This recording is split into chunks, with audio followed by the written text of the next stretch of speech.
February the 9th of 2020, and Ginger and I are, oops, there's a splotch right there. And Ginger and I are going to go to find the 10th Alabama Cemetery. This is the Bristoe Station battlefield. Bristoe Station battlefield. We're taking the Camp Jones Trail down to the marked area where the soldiers' bodies lay. There are no tombstones, but you'll see the signage. Here's some signage on the cemeteries here at Bristoe Station. And the cemetery for Alabama Regiment is right over there.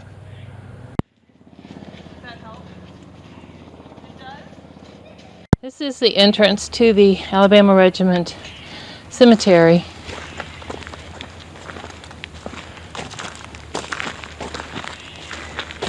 The open area over there is where they believe the bodies were buried, the graves, and they mostly died from dysentery and lack of food. Actually, not a lot of people died here on this battle.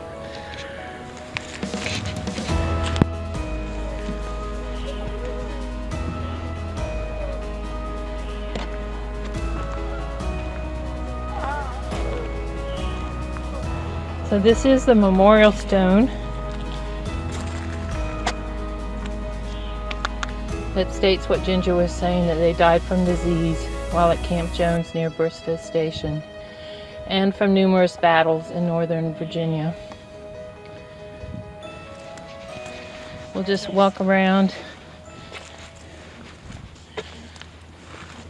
and this talks about the stone being dedicated from Alabama to Virginia for their legacy from the Sons of the Confederate Veterans, Alabama Division, Prince William Historic Preservation Foundation, on the 150th anniversary of Camp Jones.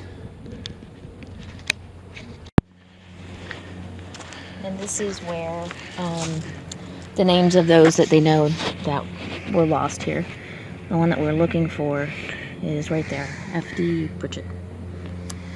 And most of them came from northern Alabama, DeKalb, Calhoun, Talladega, St. Clair, Jefferson, Shelby County. And those are just the known. Those are the knowns.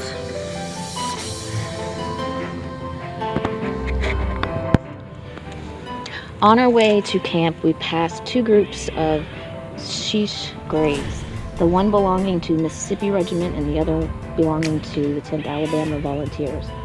In the latter group, we counted 82 graves they had, as headboards indicated, died during the months of August and September 1861. The names in some incidents had been cut into stone with the names of the company and the time of death, the death of the deceased. And these were Americans. It was a truly sad scene. Stephen Durkee, 7th Wisconsin Infantry. So it's my understanding, everything between these fences, there were graves all through here, which is why it's kind of made a barrier to preserve the bodies if they're still there, or to keep their memory going. Okay.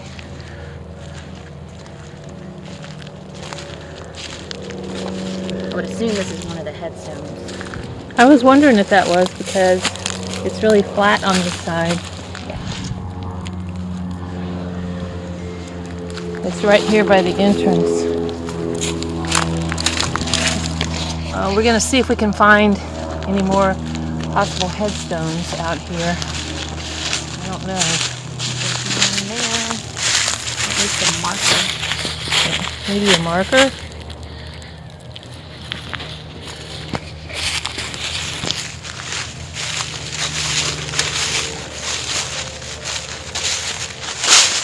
Here at the back, the edge of the cemetery, there is a rectangular stone here.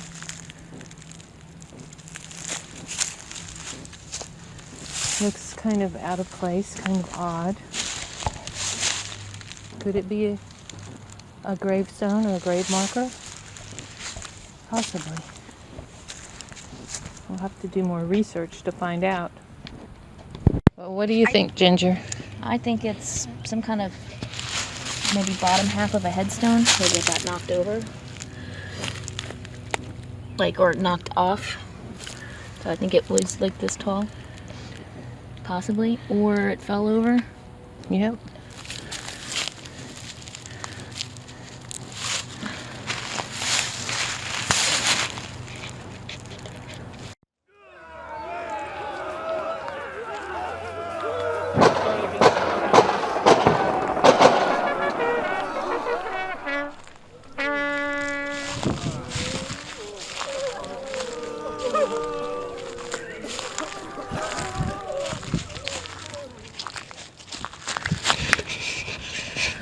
So I've returned to the 10th Alabama Infantry Regiment Cemetery because as I was researching in the 80s there were headstones out here that have disappeared, and I'm wondering who has them and where they went.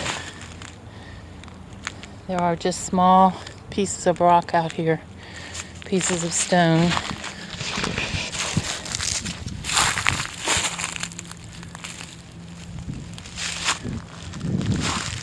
That I've been told are parts of the cemetery tombstones.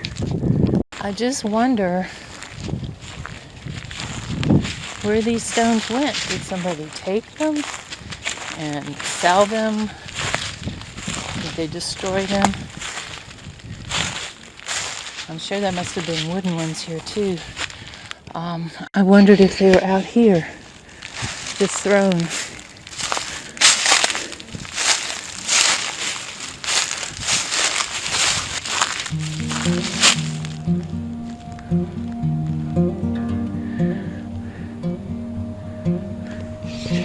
I wonder if any of these trees are witnesses to what happened. Like over at Manassas battlefield at Bull Run. There are witness trees here that saw the sick and the dying.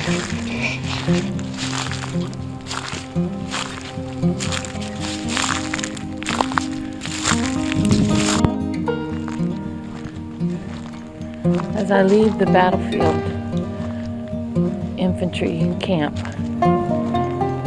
the cemetery at Camp Jones, you come across a little bridge that was built by an Eagle Scout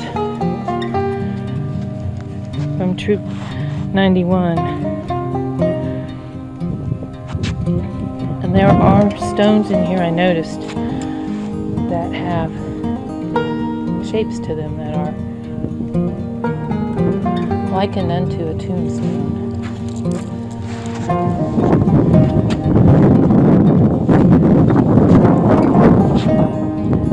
don't know if anybody has checked them out or not, but I think it might be a good idea to check the stones and see.